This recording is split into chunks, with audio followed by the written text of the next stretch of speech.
Every 23rd spring, for 23 days, it gets to eat.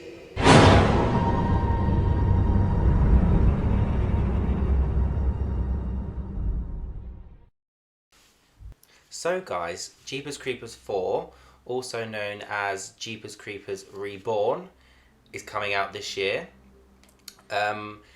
As most of us know, the director of the first three films, I don't really want to give him any more attention than I think that he actually deserves. So if anybody doesn't know about the first director of the first three films, you can Google his name and find out what is the situation with him, because yeah, he's disgusting, and I'm glad he's not involved in this film. I know he isn't directing the film. There is still some issues, I know, regarding the intellectual property. I think that's what it's called. About Jeepers Creepers 4, but as long as he's not the director, I don't care. There is a new director for Jeepers Creepers 4, and he is hopefully going to breathe some new life and a new vision into the film, into the franchise, which is something it definitely needs, and I cannot wait for. The new director is called, and I've got it here, so apologies if I pronounce it wrong, Timo Voronsola. I actually haven't seen any of his work, but he directed films like Eye in Sky and Star Wreck, I think it's called. I haven't seen any of them, so I would definitely check it out. But I'm very excited to see his work and to see what he does with the Jeepers Creepers franchise and see what he can bring to it. Now, I know, like I said earlier, that there is some issues with the director of the first three films, but I don't want that to take away from all of the incredible hard work, dedication, and teamwork that everyone put into the first two films. Because, do you know what I mean? There's actors, they've worked so hard, did some incredible performances. The camera crew, the runners, catering, hair, makeup, everybody involved. And unfortunately, just due to the actions of one person, I don't think it should put I don't know how to explain it. I don't think it should put a bad shadow over the art that's been created, because obviously he was the director, but it's not just him that's involved. I do think that going forward, obviously like Jeepers Creepers 4, he's not going to be involved as a director, which is a brilliant move, because people kind of dissociating themselves away from the film due to his involvement. So I think it's definitely good that he's not involved. But I do think we can remember and like the previous films regardless of that director. I love the first two films. Obviously Jeepers Creepers 1, I was quite young. I'm not sure actually what year it came out, but I was quite young when it came out. I thought it was really scary, gave me nightmares for weeks. Jeepers Creepers 2, a bit more teeny, bit campy kind of thing, but definitely still scary. I just remember the scene where they're all on the bus and the creepers at the window shaking the bus, that terrified me for weeks. The third one,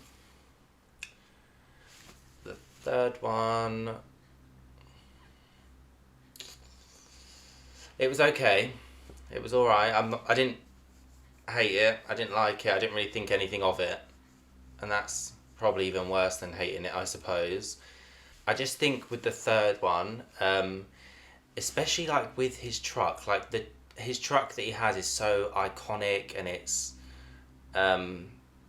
such a scary thing. But I feel in the third one they kind of made it a gimmick.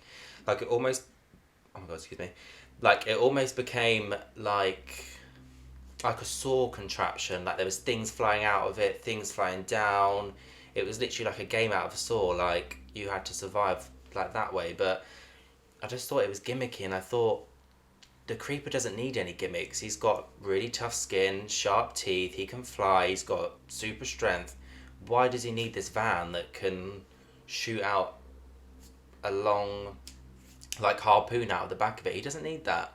And I think it just kind of took away from the scariness, and it just made it kind of silly, in my opinion. And for those of you who've seen Jeepers Creepers 3, a lot of it is in the daytime. It's just out in the normal day. I think with the film they tried to make it so it's like that, to show that these scary things can happen during the day. It's not just at night. And I think they tried to make it, how can I put it? They tried to make it so you're scared during the day and not just at night time. But I think the creeper needs some mystery. We need some of that darkness, some of that shadows, rather than just him being out in broad daylight. Obviously, he's still scary. The costume, the makeup, special effects is scary, but it kind of just took away all that mystery and all that suspense from the first two films that I really enjoyed.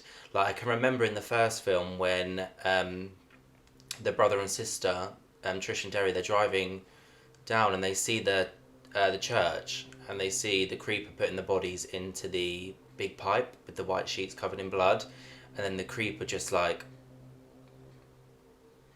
as they drive past, and that terrified me for ages. I can remember that image just playing over and over and over again in my head for like weeks. I mean, obviously I was quite young when I watched it, but that was terrifying. Just that one gaze as they drive past, it's very effective. And like in the second one, when I can't remember the girl's name, let me know in the comment below the girl's name, but the blonde girl on the bus who, I think she's dreaming, and she has that like dream about the creeper running through the cornfield. That is terrifying. Like, even to this day, I will drive through a cornfield and I'll be like, this cornfield reminds me of Jeepers Creepers. He's going to jump out. And that scene was in the day, but he had that mystery. If you go back and watch the scene, obviously you can see him running, but you can't see his face. It's very mysterious. Whereas in the third one, I just felt like, I don't know, he was just out in the field, like just walking around, like, oh, I'm going to throw this axe at you or whatever he had. Like, it just didn't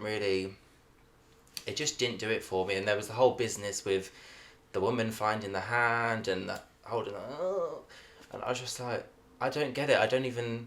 I can't even remember that even had any relevance to the film. I know it's just supposed to show her the creeper's roots and how they can kill it and stuff, but it just didn't really go anywhere. I wanted to see more of Trish in the third film.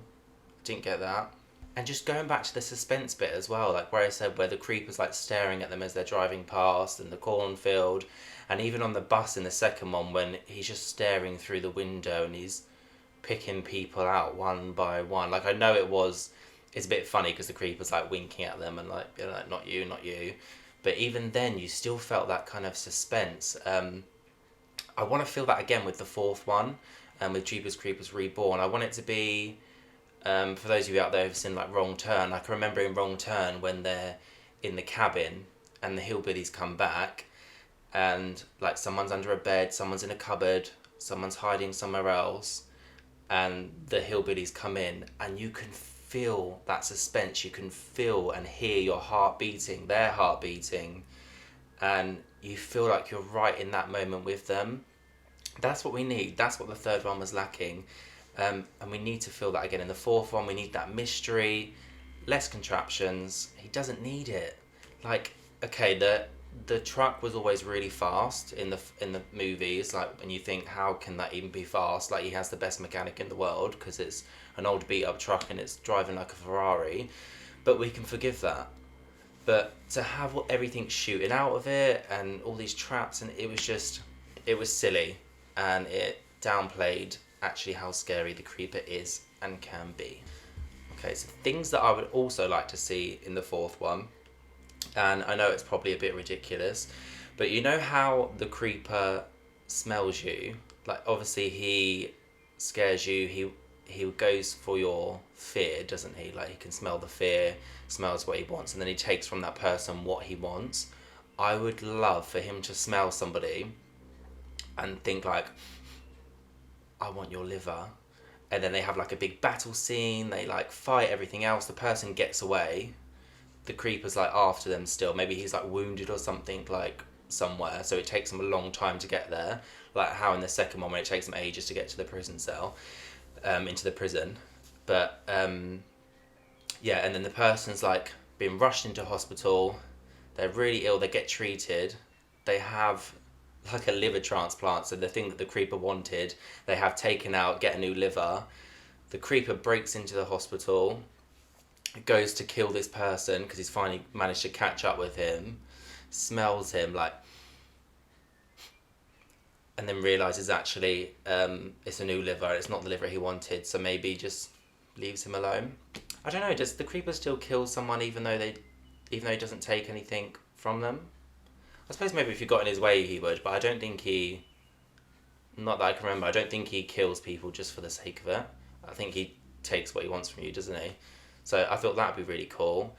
I definitely want to see more of Trish. I would love for, say, the creeper to attack like her husband or her children, and they've got hold of like her husband or her children, and she's like, "Not this time, you bitch," or something like that, and then just like a bit like the Alien scene where Ripley's like, "Get away from my daughter," or whatever. Like, I would love that, because obviously in the first one the creeper takes her brother, so she's like, "Not again," and like kills him or injures him or whatever. I would love that. That would be brilliant. I actually would also like to see the creeper in more of a home setting. So obviously like in the first one it's out in the country, like it's out on roads. The second one again, it's obviously the bus, they're out on roads. I know they have the bit where the creeper goes into the cat lady's house, kills her, but you don't see anything of the inside of the house.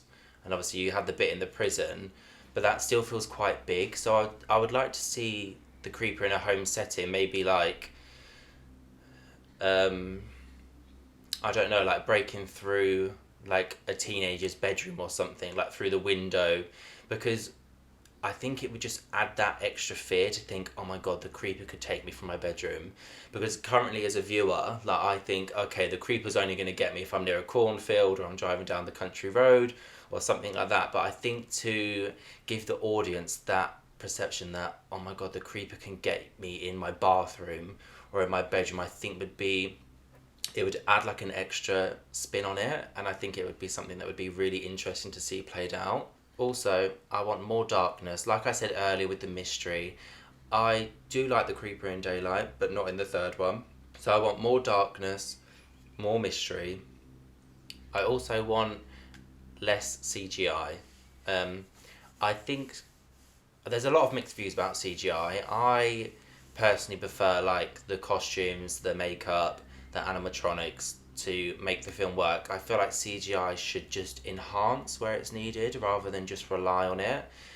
So I know in Jeepers Creepers 3 there's a lot of CGI, like there's the scene where the boys are on their motorbikes, and it, to be fair, it's quite a cool scene, like where the guy goes, I think he goes up on a jump, and then the creeper just like swoops up and like takes him out. It's quite cool. And then there's the scene where the guy's with the gun and he's like trying to get it trying to like start it. It's like stuck. The creeper's flying towards him, and then like he manages to like fix it and then do that. But I just think sometimes the CGI can take away from it, and you think, oh, this looks really naff, and it takes you out of that moment. And as soon as it does that, and you think, oh, this looks really bad, the scare factor's gone. So I think less CGI, more. Hopefully they bring back the guy that played the creeper in the first 3 films, so we've got some continuity, and we've got obviously I think he's brilliant. The creeper scared me for years, obviously apart from the third one. The third one I felt like it was just like my scary uncle at dinner or something. I wasn't scared of him at all. But hopefully they bring him back. So let's talk about what we know about Jeepers Creepers Reborn already. So like I said, new director. He is said to bring a much scarier vision to Jeepers Creepers 4, which I'm very excited about. We know that it will be based at a horror festival in Louisiana, and that one of the characters is going to get premonitions of the town's past and like a history of the creeper, a bit like we've seen in previous films, but that's going to kind of like lay it out and foreshadow what's going to happen, I think. Also, I'm very excited because it is rumoured to be that the 4th film is going to be the start of a new trilogy, which, fingers crossed, I hope so, because if it's going to be scarier, it's going to be better. We want more. The film is in post-production stages and is set to be released this year, 2021. No rumoured date as and when. Obviously, I don't know, I think it'd be quite good to release it on Halloween. Do you think? What do you guys think? Let me know down below. But yeah, this is my thoughts on Jeepers Creepers 4, what I think of the other movies. I'm just really excited. I'm ready for the Creeper to be reborn, so bring it on. Okay guys, thank you for watching. If you like this video and you want me to talk about other horror films or anything like that, just let me know down below. Alright, bye guys.